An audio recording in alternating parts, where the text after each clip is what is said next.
Jyothi, God bless you. అలాగే Pavani, God bless you. Vijay Kumar sister వందనాలమ్మ. విజయ్ గారు ప్రభునామన చేయను మీరెల్లరికూ శుభాలు వందనాలు తెలియజేస్తున్నాను. Praise the Lord. అలాగే వెనుకొన్న వారు చక్కగా పెద్దలు అనేక పురుషులు కూర్చున్నారు, వారికి ప్రత్యేక వందనాలు. బిడ్డలు చూస్తున్న వారు కూడా శుభాలు వందనాలు తెలియజేస్తున్నాను. ప్రభునందు ప్రియులారా, ఈ రాత్రికాల సమయంలో ఈ రోజున 9వ రోజు మనం ధ్యానం చేసినటువంటి అంశాలన్నీ కూడా నెమరు వేసుకుంటే ఉపవాసం యొక్క బలం మనం చూసాం. ఉపవాసం అంటే ఏదో 40 దినాల ప్రాముఖ్యత ఏంటి, ఎందుకు చేయాలి, ప్రయోజనం ఏమిటి, గత వారం ధ్యానం చేసుకున్నాం. ఆ తరువాత 4 రకాల ప్రార్థనలు మనం విన్నాం. మొదటి ప్రార్థన ఏలియా ప్రార్థన, ఆసక్తి ప్రార్థన. నేను సహోదరి సాక్షి చెబుతా, ఏలియా ఎన్నిసార్లు నేను చదువుకున్నాను కానీ ఆసక్తితో ప్రార్థన. 2 ఎబ్బేజు తన యొక్క అవసరం కోసం వ్యక్తిగత ప్రార్థన. 3వది అయ్యో హిజ్కియా ఆపదలో ఉన్నాడు, ప్రాణం లైఫ్ అండ్ డెత్ ఇష్యూలో ప్రార్థన. నిన్నటి ప్రార్థన దైవజనుల ద్వారా మనం విన్నాం. ఏ ప్రార్థన అది? ఎస్తేరు మహారాణి ప్రార్థన. కాబట్టి ఈ రోజున యవనస్తులైనటువంటి నెహెమ్యా ప్రార్థన మనం విందాం. ఎవరి నెహెమ్యా అంటే హకల్యా కుమారుడైన, అంటే ఒక 20 సంవత్సరాల వయసున్న నెహెమ్యా ప్రార్థన. ఇద్దరు విందాం. పరిశుద్ధులకు స్తోత్రాలు. కొద్ది మాటలు ధ్యానం చేయబోతున్న మీరు మాతో ఉండండి. బిడ్డలందరూ ఆయుక్తపరిచరిగా వస్తూ ఉన్నారు, పనుల్లో వెళ్ళి ఆటోలో వాహనాలకు వస్తున్న క్షేమంగా నడిపించండి. ఈ వాక్యం వీక్షిస్తున్న ప్రతి బిడ్డను మీరు ఆశీర్వదించమని, ఆత్మీయ ఆనందంతో నింపమని యేసు నామమున వేడుకొని ప్రార్థిస్తున్నాము తండ్రి, ఆమేన్. చదువుకున్న వాక్య భాగంలో నెహెమ్యా గ్రంథం 9వ అధ్యాయం 10వ వచనంలో 9వ వచనం చదివితే మనకు అర్థమైంది. నీవు నా మొర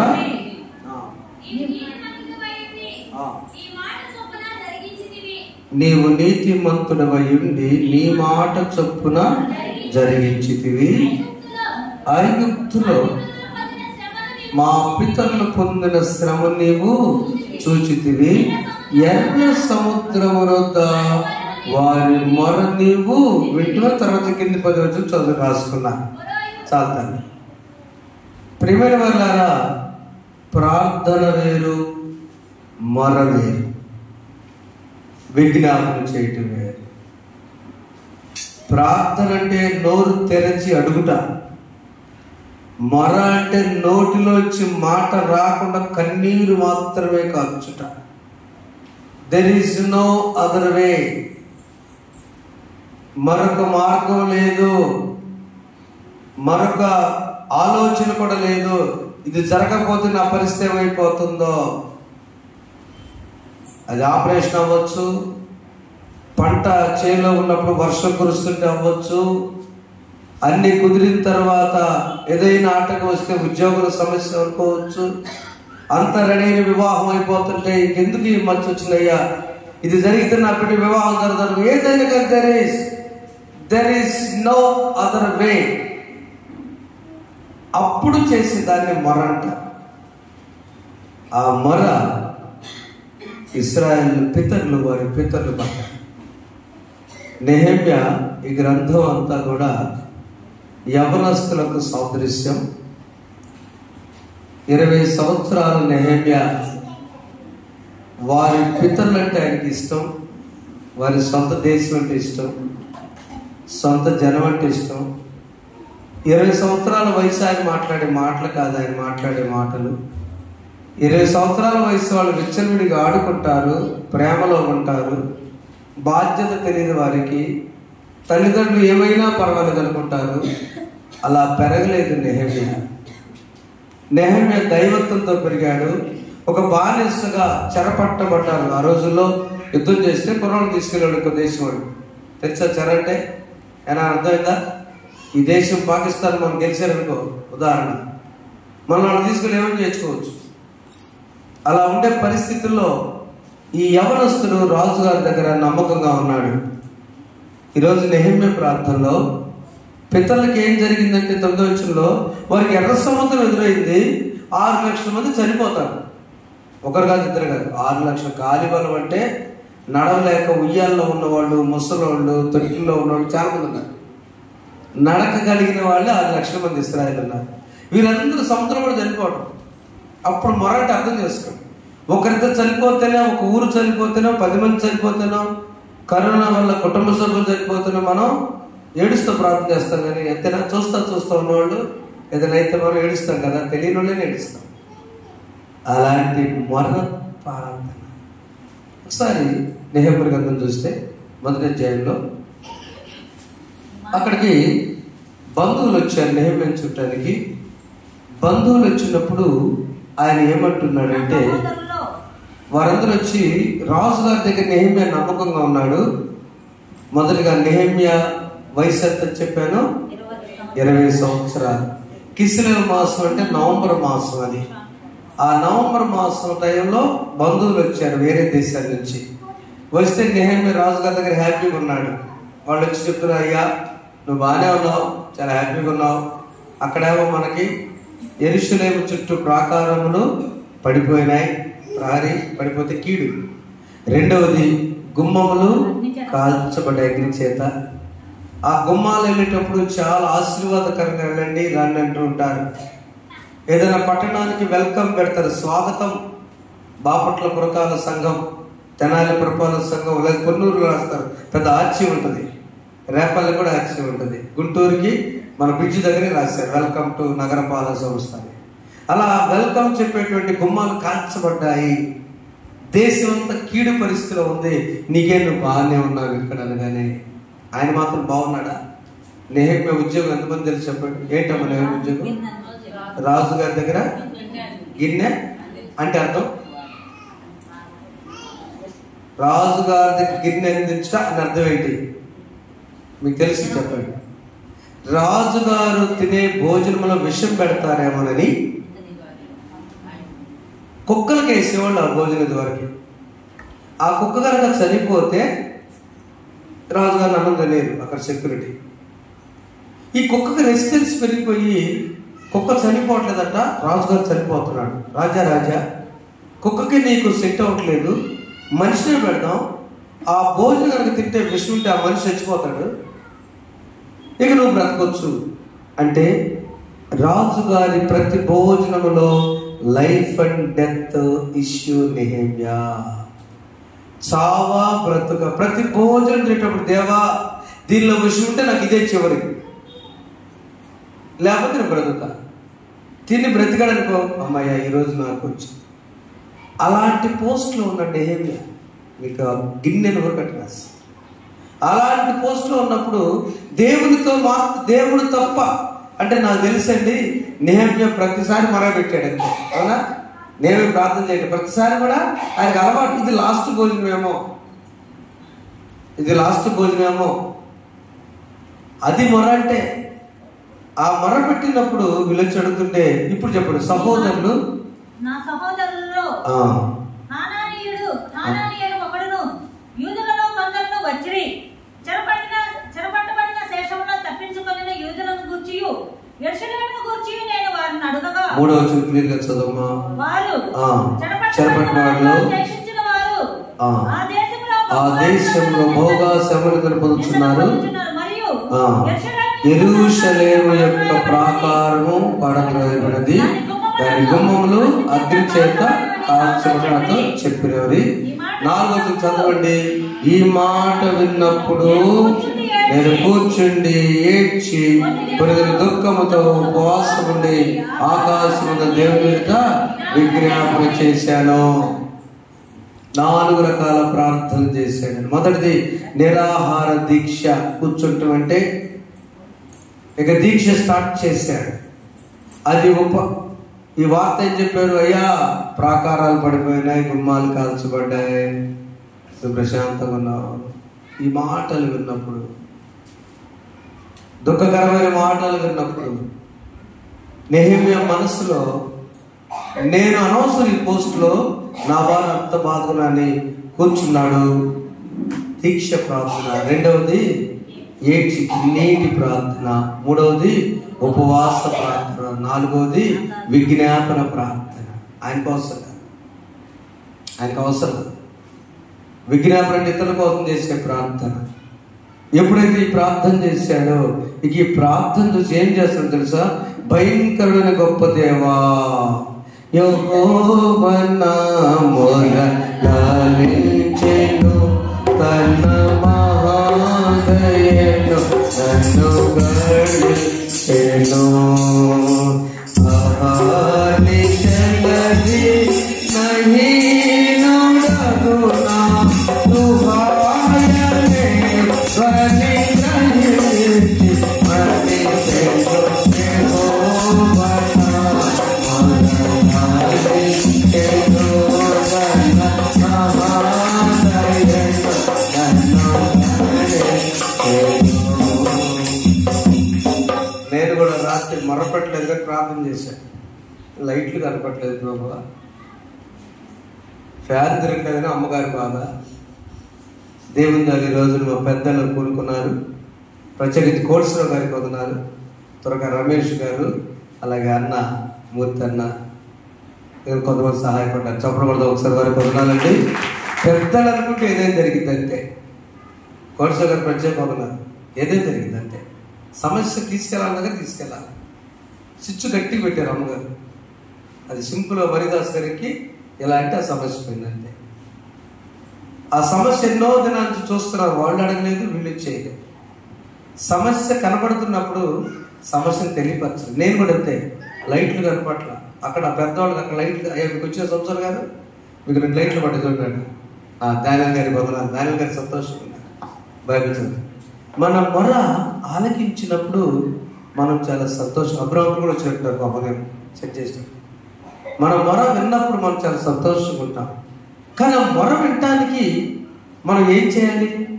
కన్నీటి ప్రార్థన, ఉపవాస ప్రార్థన, విజ్ఞాపన ప్రార్థన, దీక్షతో ప్రార్థన. ఏం ప్రార్థన చేశాడైనా? ఓ భయంకరుడైన దేవా, నువ్వు ఎలాంటి దేవుడు? రోషముల దేవుడా, గొప్ప దేవా, అయ్యా నిన్ను ప్రేమించి నీ ఆజ్ఞాసి నడుచువాడిని కటాక్షించువాడు అని చెప్పి ఆయన ప్రార్థన 6వ వచనంలో ఒక ప్రత్యేకమైన వచనం చదవండి. తెరచి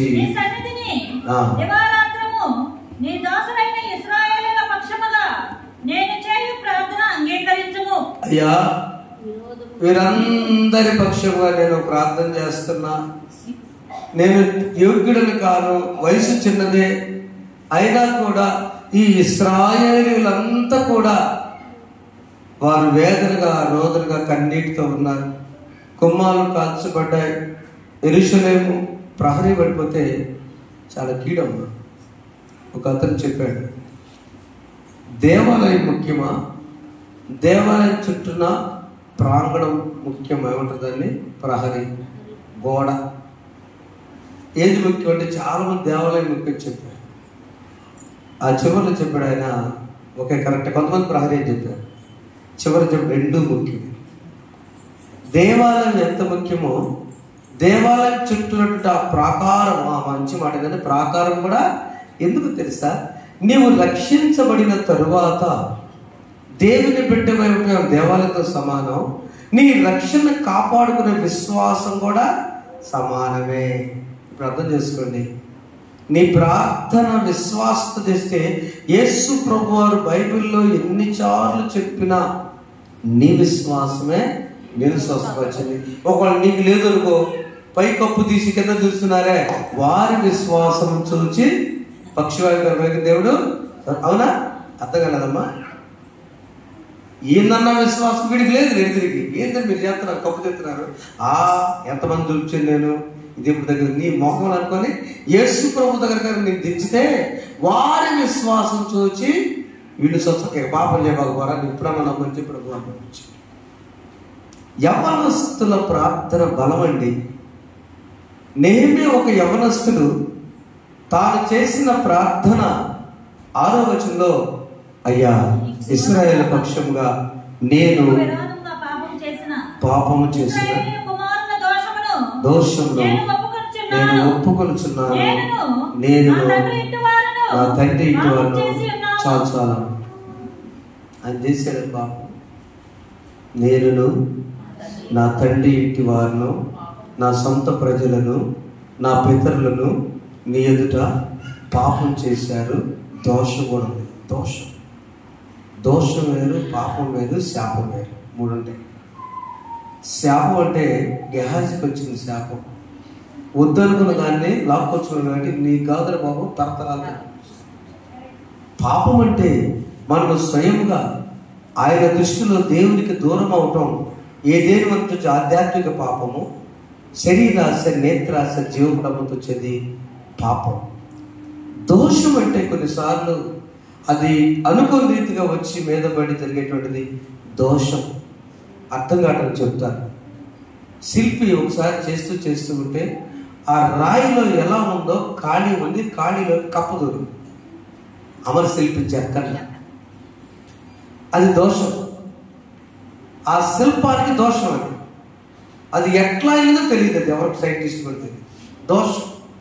అందుకనే ఆయన మన పాపముల కోసము, మన దోషముల కోసము నలుగగొట్టబడి. ఈ నెహెమ్యా చేసే ప్రార్థన ఏంటో తెలుసా? అయ్యా, మా పితరుల బదులు నేను ఒప్పుకుంటున్నా, మా నాన్నగారి బదులు నేను ఒప్పుకుంటున్నా. ఎవరిని అంటారా? పిల్లల బదులు తండ్రి వెళ్ళి, అయ్యా మా వాడు చేసి తెలుసు తెలియకో చేసేడు పాపం అని తల్లి తండ్రి వెళ్ళి బతులాడతారు. కానీ తల్లిదండ్రుల బదులు, తాతయ్య నాయన బదులు, అమ్మమ్మ తాతయ్యల బదులు ఒక చిన్న 20 సంవత్సరాల బిడ్డ వెళ్ళి పాపం చేసేది ఎంత బాధేస్తాడో చూడండి. నెహెమ్యా ప్రార్థనలో మనం నేర్చుకోవాల్సింది వయసుకు మించి దేవునితో అడిగాడు. చెప్పకూడదు ఒకసారి? వయసుకు మించి ప్రార్థన కానీ ఈ మాటలు విన్నటువంటి రాజు గారికి తర్వాత మీరు చదువుకోండి. ఈ మాటలు రాజు వెళ్ళిపోయి, ఎందుకు నెహెమ్యా అలా ఉన్నామంటే, అయ్యా ఇలా జరిగినారు కానీ ఇదిగో 8వ వచనం, పట్టణ ప్రాకారములకును మందిరముతో సంబంధించిన కోట గుమ్మములకును నేను ప్రవచించిన ఇంటికి దూలములు మ్రాణుచు రాజుగారి ఎడవలను కాయు ఆశాప్రభుకు తాకివిడని అడిగి, నాలాగు నా తోడుండి నాకు కృప చూపుచున్న నా దేవుని కరుణహస్తం కొలది రాజు నా మనవి అని. ఇప్పుడు గట్టి చెప్పబడతాము, నా దేవుని బట్టి రాజు మారినట్టాడు కదా. అక్కడ రాజుగారు ఎప్పుడు గొప్పగా చెప్పాడా? నా సోదరులారా, ఈ ఉపవాస దినాల్లో మనం నేర్చుకోవాల్సిన సత్యము, దేవుడు మొదటగా ఆయన ప్రాధాన్యత ఇవ్వాలి. ఈ రోజున ఉపవాస ప్రార్థన చవరపాలలో జరిగింది, చక్కగా జరిగింది. భోజనాలు లేవు. ఈరోజు నాకు చాలా సంతోషంగా లేవు అని కాదు, అందరూ అనుకున్నారు భోజనాలు నుండి జనం బాగా వస్తారు అనుకున్నారు. అమ్మ సత్వప ఇంద్ర మన ఊరిలో వాళ్ళందరూ చర్చకొచ్చి భోజనాలు మంచినీళ్ళు కూడా. నాకు ఎంత ఆనందం వేసిందంటే, నేను చాలా రోజుల తర్వాత అంగీతో చేసే సందేశం కాకుండా నేను మీటింగ్లో చెప్పినట్టు చెప్పుకున్నాను. ఇవాళ మీరు లైవ్ చూడండి కావాలంటే, చాలా విశాలంగా ఉంది. గంట సేపు వాళ్ళు కదలటల్లా. ఎక్కడి నుంచి వచ్చింది నాకు ఈ ఆత్మీయ ఆనందం? నా బిడ్డలో ఉన్నటువంటి ఆసక్తి, దేవుని భయము, సెలవులని కూడా ఇళ్ళ దగ్గర ఉండకుండా పిల్లలతో సహా, టీచర్ లేదు, ఉద్యోగులన్నీ పల్లికి వెళ్ళకుండా ఈ రోజంతా పగల్లో దేవుడు నాతో అమితంగా మాట్లాడు ఒక మాట అన్నాడు, దేవునికే మొట్టమొదట ప్రార్థన. దేవుని స్తోత్రమే. నా జీవితంలో నా కోసం ఒక ఆఫీసర్ గారు గంట సేపు కారు అంగళకులు పెట్టుకుని గంట సేపు అక్కడ ఉన్నాడు. ఆయన నేను చెప్పిన టైం కంటే దాటిపోయింది. కానీ నాకు, నేను ఆత్మీయ ఆనందం, దేవాలయంలో పొందిన ఆనందం కంటే అది నాకు ఇవాళ వర్కే కాదు. నా కొరకు దేవుడు నా పనిని అక్కడ సిద్ధపరిచి రెడీ చేశాడు. ఆమె మొదట నా నీతిని, రాజ్యాన్ని వెతుకు.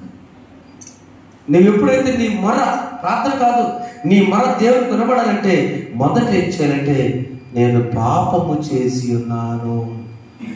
ఒకసారి సమూయేలు మొదటి గ్రంథం 15:11 దేవుడు మొర అనే మాట చెప్తున్నాను.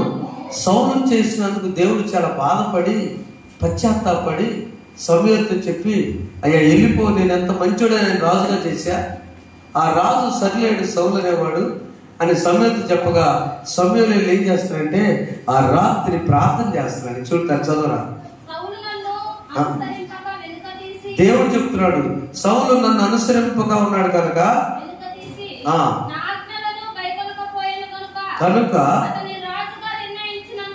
అతని రాజుగా నిర్ణయించినందుకు నేను పశ్చాత్తాపపడుచున్నాను. చదువుతాను. అప్పుడు సమూయేలు వెళ్ళి రాత్రి అంతా కూడా కోపం తెచ్చుకొని చదువురా యెహోవాకు మొర్ర పెట్టుచున్నాడు. చూడండి, సమూయేలుకి కోపం వచ్చింది. దేవుడు చెప్పినట్లు చేయలేదు కనుక ఇక్కడ యవనస్తుడేమో, జాగ్రత్త చూడమ్మా, ఒక యవనస్తుడేమో నా పితరులు చేసిన పాపం దోషాన్ని బట్టి నన్ను క్షమించు, నేను ఒప్పుకుంటున్నాను అన్నాడు. సౌలేమో దేవుడిచ్చేటువంటి రాజ్యాన్ని ధిక్కరించుకున్నాడు. ఆయన బట్టి ప్రవక్త ప్రార్థన చేస్తున్నాడు, మొరపెడుతున్నాడు. ఎందుకు ఇట్లా జరిగింది? ఒక్క ప్రశ్న వేసుకున్నాడు సోదరి సోదరులారా. దేవుడు ఏ బాధ్యత నీకు ఇచ్చాడో, యవనస్తుల బాధ్యత ఇచ్చాడో సమూయేలు. దానియేలు యవనస్తులే మొరపెట్టాడు, యోసేపు యవనస్తులే మొరపెట్టాడు. వారందరూ కూడా వారి కోసం కాదు. దానియేలుకి ఫ్యామిలీ లేదు, రాజ్యం కోసం, ఎప్పుడు దేవుడి కోసం మొరపెట్టాడు దానియేలు. అంతే ఫ్రెండ్స్. నీ కుటుంబం వచ్చినప్పుడు కుటుంబంలో యవనస్తులుగా 20 సంవత్సరాలు వచ్చిన తర్వాత కూడా నెహెమ్యలా ఉండకుండా పోనీ మొరపెట్టకర్లా తల్లిదండ్రులు కన్నీరు పెడుతున్నాను. వాళ్ళు వచ్చి అడిగినప్పుడు నన్ను ఏం చేయమంటారు మావయ్య, కాసిన డబ్బులు తీసుకెళ్ళి టిఫిన్ చేశారని అన్నాడా, లేకపోతే దీక్ష పెట్టుకుని ఉపవాసం ఉండి ఏడుస్తూ ప్రార్థన చేశాడు? రాజుగారు ఏమన్నాడు తెలుసా? నెహెమ్యా వాళ్ళనైతే నేను క్షమించను, మీ వాళ్ళని నిన్ను బట్టి నీకు కావాల్సినంత తీసుకెళ్ళిపో. చప్పట కూడా దేవుని స్తోత్రం. ఈ కుటుంబంలో నీవు లేవాలి. నెహెమ్యాలాగా అది ప్రార్థన. ఈరోజు అవసరం తీసుకున్నందుకు ఎవరో ఒకళ్ళ ఇంట్లో నెహెమ్యా ఉండాలి, ఎవరో ఒకళ్ళ గ్రామంలో నెహెమ్యా ఉండాలి, దేశంలో నెహెమ్యా ఉండాలి. అయ్యే ప్రాకారాలు పట్టుకొని కీడు. ఇప్పుడు ఆధ్యాత్మికంగా ఆలోచిస్తే రాజుల మొదటి గ్రంథం 8వ అధ్యాయం 9 వచ్చిన ఒక రాజు గారు మొరపెడుతున్నాడు. ఇందాక నెహెమ్యా మొరపెట్టాడు, ఒక యవనస్తుడు ప్రవక్త మొరపెట్టాడు రాజు సెలవటానికి. ఇక్కడ రాజే మొరపెడుతున్నాడు. అయినను నా దేవా, నీ దాసుడైన నా ప్రార్థన అంగీకరించుము.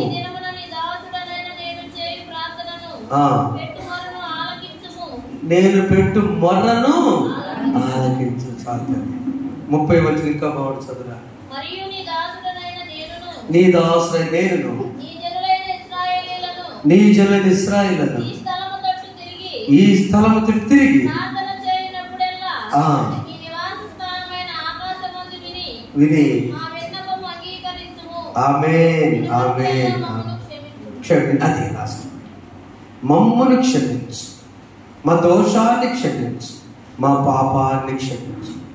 తెలిసి చేస్తే అది పాపం కాదు, అది భయంకరం. తెలియక చేస్తే అమాయకత్వం. తెలిసి తెలియక బ్యాచ్ ఉంటారు, ఈ బ్యాచ్లు అంటారు. వాళ్ళు తెలుసు అంటానికి లేదు, తెలియదు అంటారు. సమాజంలో కుటుంబాల్లో దేవునికి ఇష్టంగా జీవిస్తున్నారు, కొడుకును వదులుకోలేరు. ఈ రోజున తల్లిదండ్రుల కమిటీ హెచ్ఎం గారు లాంటి ఒక ఆమె నాలాంటి అని అనుకుందాం, అందరిని పిలిచి ఏంటంటే సార్ గారు మా పిల్లలు మాట్లాడట్లేదు అని హెడ్ మాస్టర్ గారు అందరు వెళ్ళిపోయారంట. ఈరోజు ఆయన పేపర్లు వేసారు. ఆయన ఏం చేశారంటే నన్ను ఏం చేయమంటారు, మీ కొడుకును ఒకళ్ళిద్దరే మీరు కంట్రోల్ చేసుకెళ్ళకపోతుంటే, మీ పిల్లల్ని మీరే కంట్రోల్ చేసుకెళ్ళకపోతుంటే 600 మందిని ఎట్లా కంట్రోల్ చేయాలి? మాకు పిల్లలు లేదా? మేము మీ పనేనే మాకు అని గుంజులు తీసాం. కరెక్టా? అది కరెక్టా? నెహెమ్యాలాగా అది కరెక్టా? మన బిడ్డల కోసం ప్రధాన పద్ధతి నేనైతే ఆయన రాంగ్ అంటాను. నేను ఆ సార్ ఏమని అనుకోని కాక, నీకు పవర్ ఉన్నప్పుడు నీ శక్తి మందు చూపించంతే. నువ్వు దానికి నువ్వే డేలా పడిపోతే ఎట్లా?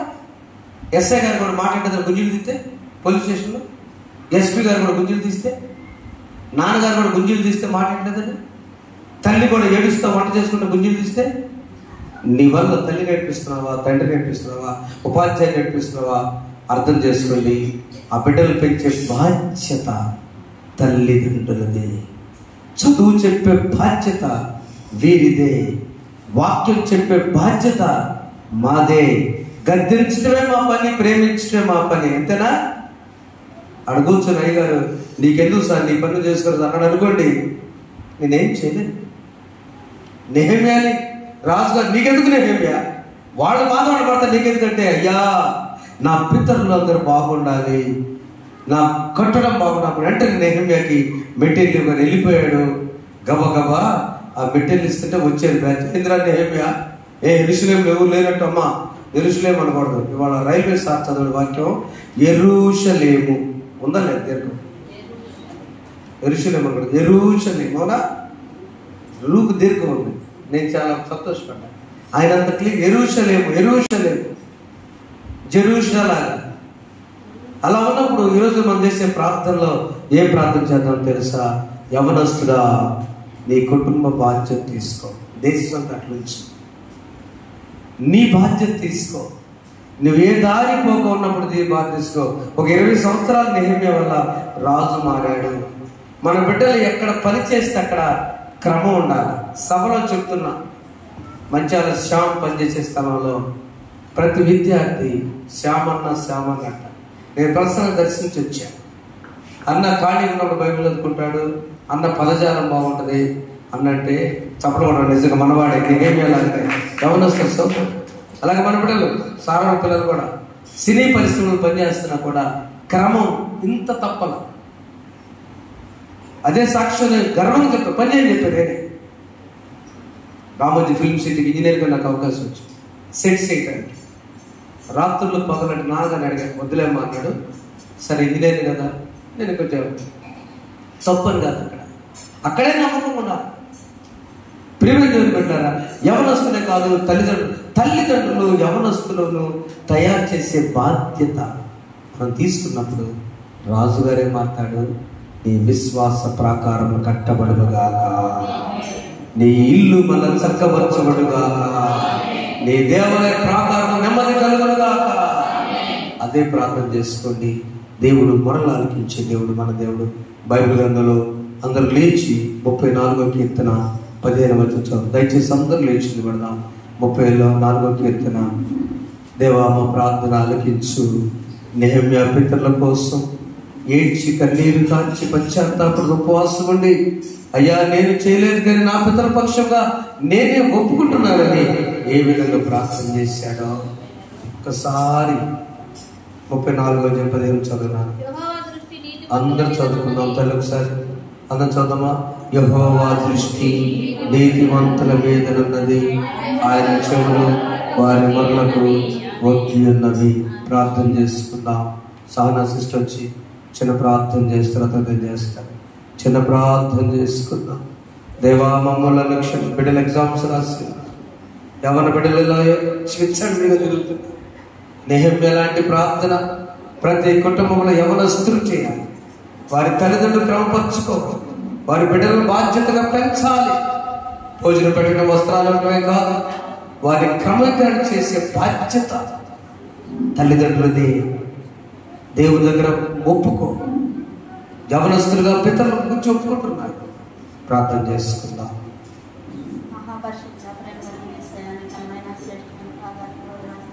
స్తోత్రం స్తోత్రం.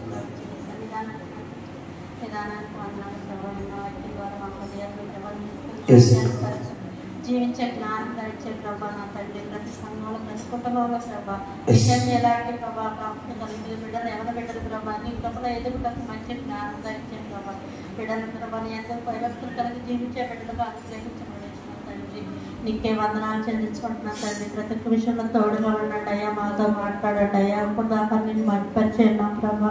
నిన్న వాక్యాన్ని మా హృదయాల్లో ఫలింపజేసుకుని దీవించమని యేసు పరిశుద్ధ నామములో అడిగి వేడుకుంటున్నాం తండ్రి. మొయ్యలేని మురానొకటి మోపేసు వీపుపై మొయ్యలేక మ్రానితోడ మోక్షపోయే ఎవరి కోసం 33 సంవత్సరాలు ఎవరొస్తున్నది యేసు.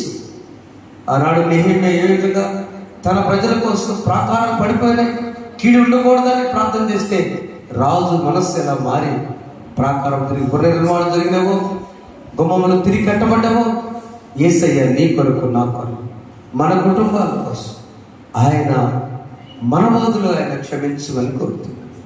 ఆయన నడిపిద్దామా? ఆయన సంతోషపడతాడు.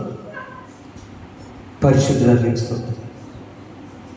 నెహెమ్యా ప్రార్థన, బాధ్యత కలిగిన ప్రార్థన, భారముతో చేసిన ప్రార్థన. పితరుల పాపం ఆయన ఒప్పుకొని మీద వేసుకున్నాడు.